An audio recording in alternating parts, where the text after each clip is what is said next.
Hello and welcome to the Garden of the Black Roses. This is the next chapter of my Adventures of the Iron Wolves. Book 1, Alpha, my original story. Old original story, so a lot of the writing. If you've been listening to Magic of Moonlight, you'll notice that a lot of the writing for Adventures of the Iron Wolves is a lot different. Yeah. Adventures of the Iron Wolves was written 2009, I think. It's old. Anyway, if you hear any noise in the background, it is just Sims 3. I've got it playing. I've been playing it on slow while I've been voice recording, because voice recording is so damn boring. But I want to do it anyway, even if it's boring. Alright, so, Chapter 12, Battle for Survival. Anima stepped nervously into the hall of King Akira with her guards behind her for support. King Akira looked down his long nose at her, his eyes piercing through as if they were X-rays. "Princess Anima of Lunarias," he said with a tone that mocked her nobility. "Your request to form an alliance with Nakuro has been noticed. A wise decision for someone as young as yourself." Anima winced internally. Akira made wise sound like as if he had a lemon in his mouth. "I learnt what I could from my father while he was still alive," Anima replied, forcing an amused smile on her face. "However, I greatly feel that an alliance with those near to Lunarias will give me more ground to learn from." It was only then that she curtsied to him. Her hand swept out to Foxwing. "I hope you can accept this humble gift from my kingdom to yours." "And I hope they come alive and bite you, old man," she thought angrily. Akira looked at one of his guards and twitched his head towards Foxwing. The guard took the pouch and handed it to Akira. "Wyvern teeth!" he exclaimed in mock surprise.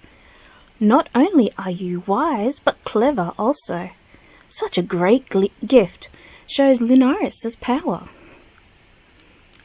I have something to give you also that may show our power." Again, Akira made power sound insulting. This time, it sounded like he said rubbish instead. As if on cue, the guards led Styx and Chie out towards Anima and her group. It was Anima's turn to give a sign of mock surprise, which was more a slap in the face to King Akira. His shocked face made a satisfied smile creep over her face briefly. "An elven sword mage and a healer." She looked at Akira with wide eyes. "But this is too great a gift for just an alliance." "As you have rightly put it." His eyes watched Rue unbind Styx, then watched confused at the red bindings on Chie as they seeped into Styx's skin when he touched them. "What I want is to form a more secure alliance. I propose a marriage to bind our countries together." Anima was ready for this and placed her right hand over her chest, displaying her silver ring prominently. "I'm flattered, but I also must decline. My husband would be greatly upset if he knew such an offer was made." King Akira's eyes narrowed at her. "And your husband is much more powerful than I?" Akira asked, insulted that she refused him. "He cannot be more powerful than a man who commands legions of men." "But he can." She waited, baiting his anticipation. "He is the king of the elves, and commands greater powers over men and animals." She watched him sit up straight and stare at her.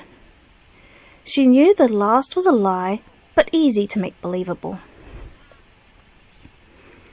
Styx moved to wrap his arms around Anima's waist, his right hand over his left on her stomach, his ring shining as brightly as his eyes. "I believe you've already met my husband." King Akira's eyes appeared to pop out of his head with the news that his captured elven sword mage was the king of all elves. "You tricked me," he said, pointing an accusing finger at Anima. "You knew what he was, and you let me believe he was merely a sword mage." Oof, jeez. "I never said he wasn't what he is," Anima replied levelly. Her eyes captured the shocked faces of the nobles in the room. "Styx is an elven sword mage, but he is also the king of all the elves. You didn't ask me if I knew more about him than you." "Lock them up!" Akira cried, his face red with anger. "See to it that they don't see the light of day again." Anima snapped her fingers and a white dome surrounded her group. Styx turned to see Chie's hands outstretched, her entire body glowing in moonshine. Akira grew angrier at the thought that the healer he gave Anima was more than just a healer. "Kill them all!" "What do we do now?" Rue asked, letting his wings unfurl to full length. "We can fight, or..." Styx let his wings stretch outward as well, and smiled, sending chills down Rue's spine. "We fight." Styx nodded and placed a hand on his katana. Hawkeye and Dusk set their hands on their daggers, waiting for their orders. Anima placed a hand on Styx's shoulder and pulled him down so she could whisper in his ear. He nodded and motioned for Rue to fly upwards with him. Anima watched the two go before she spoke. "Styx and Rue are going to attack from above. Hawkeye and Dusk, I need you to stay here until there is half their number before you go out there. Chie, keep the barrier up, but also..." Anima looked into Chie's eyes before continuing. "Double task, and be a secondary healer as well. Aruna, be on guard as primary healer. Miyako and Foxwing, I need you to shoot any guards that attempt to break down the barrier. Use wyvern arrows only if you absolutely have to." "Sakura arrows?" Foxwing asked quickly, dividing her quiver's contents into various arrow types that she had. "Sakura, steel, or Hinor arrows," Anima replied, taking her rapier from Hawkeye and clipping it to her waist. A war cry from Styx sounded in the distance, and Anima watched the two descend, picking off guards before flying up again out of reach. She drew her rapier and flicked it, making a sharp whoosh sound, drawing a chiding look from Aruna. "I won't fight unless the barrier falls. Better to be prepared for the worst, yes?" "I hope that doesn't mean you expect the barrier to fall," Chie yelled, over the roars of anger from Akira's guardsmen. "I may be out of practice, but I'm not out of power. My power is as fresh as the day you caught me." "Good," Anima said, watching the nobles flee the room. But for every noble leaving, 3 guards entered. Because it's going to be a very long battle.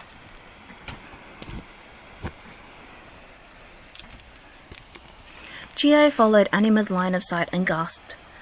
"As long as you stay firm in your power, you should be able to maintain the barrier against them easily." Sounds of bowstrings snapping announced Foxwing and Miyako killing those around her. Chie sidled towards Anima and whispered quietly, "What about your own power?" Anima shook her head and looked at Chie with fear in her eyes. "You still can't control it?" "Technically, it's not my power," Anima replied quietly, trying to avoid being heard by any elven ears. "It's Rosiel's. and unless she possesses me, I can't use it.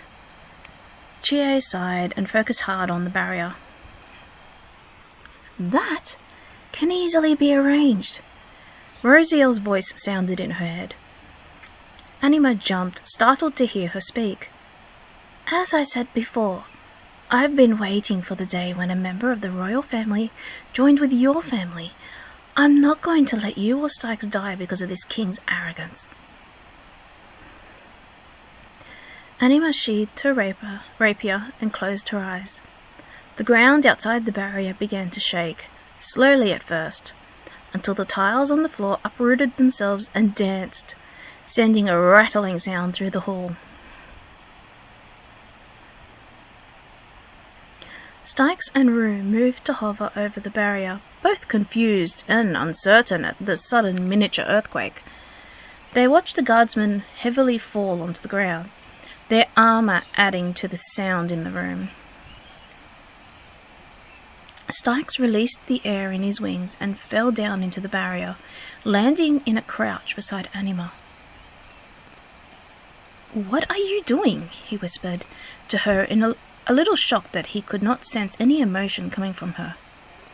Her eyes opened, revealing green irises, and looked deeply into his. Rosiel, did she... Anima said to Chie that she couldn't use the power that belongs to me, Rosiel said, just as quietly. So I'm using it through her. I'll keep them on the ground. Just stop them moving so we can all leave. Styx sighed and took flight again towards Hawkeye and Dusk to whisper his orders to them before flying upwards to Rue. Rosiel flicked her fingers outwards, casting red stars through the barrier, to land on the ground like jacks. They exploded into glass shards when unsuspecting guards stood on them. The shards flew forcefully to embed deeply into whomever they could find. Foxwing and Miyako moved closer to Rosiel, firing their arrows at the guardsmen still standing. Come to me, children of the light. Come and aid me in this time of need. Born from the bowels of the earth, bring your purifying fire, Rosiel called, her voice drifting over the noise in the room.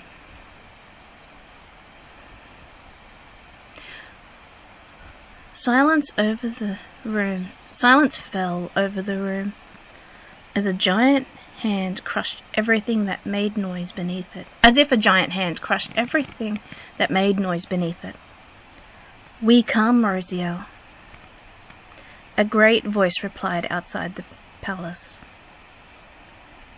Large shadows darkened light in the palace. Styx watched in interest and fear as the scaled beings that flew in through the walls. Their great wings more than 5 times the size of his own. One with a small green stone around his neck appeared to shrink and landed next to Anima in human form. He bowed with more grace than even the most noblest born lady could muster. We await your command, Rosiel e Doania. Get us out of here, Mordred, Rosiel said softly, her eyes slowly turning back to blue. Take us far from here to Virago City. With flecks of green still visible in Anima's eyes, she said quietly in the most common dialect, human, I leave you in Anima's hands. Anima sat down, feeling faint from the prolonged possession of her body by Rosiel. She looked up at Mordred and took the hand he had offered her. He pulled her up and close to his body, spiking jealousy in Styx. Mordred threw her into the air and transformed into his true self.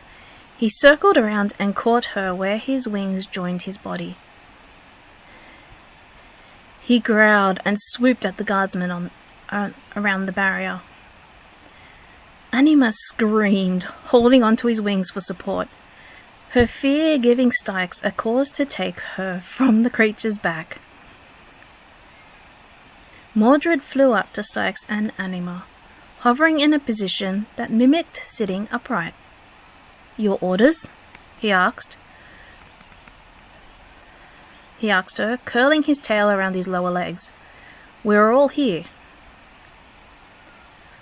"I want to get everyone out into Virago City as quickly as possible," Anima said, gripping Styx's jacket tighter. "Try not to make too many casualties. The last thing I need is King Akira starting a war, or Prince Oslo using this to start some sort of weird rumour." Mordred bowed his head, arching his long, graceful neck. "As you wish." He spiraled down, landing on the barrier, breaking it completely. He roared, calling his brethren to him. His tail flicked, sending guardsmen into the air away from Foxwing and Miyako. "Climb onto my back," he said to them. "We're going to leave here." Hawkeye, Dusk, Aruna and Foxwing leapt up his tail and onto his back. Mordred hovered off the ground before taking Miyako in his foreclaws.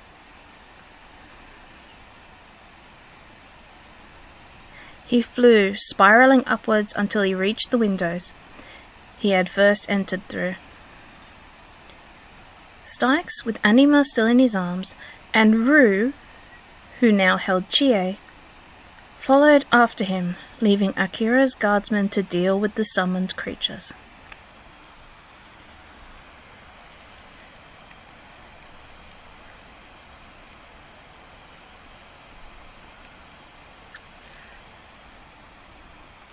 And that's it. There is only one more chapter after this, and then book 1 is done.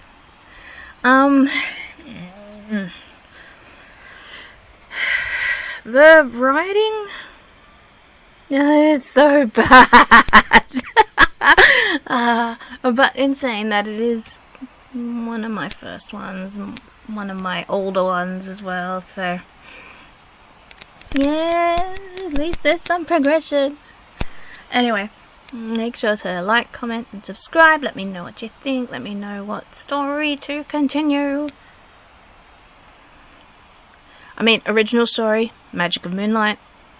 I am going to put in chapter 20 in between this book and the next book. So, The Adventures of Iron Wolves Book 2, Beta, is only partially finished. So I've only got book 1 completed. Book 2 is partially finished. But in between the recording of this current book and book 2, I will put a chapter of Magic of Moonlight in.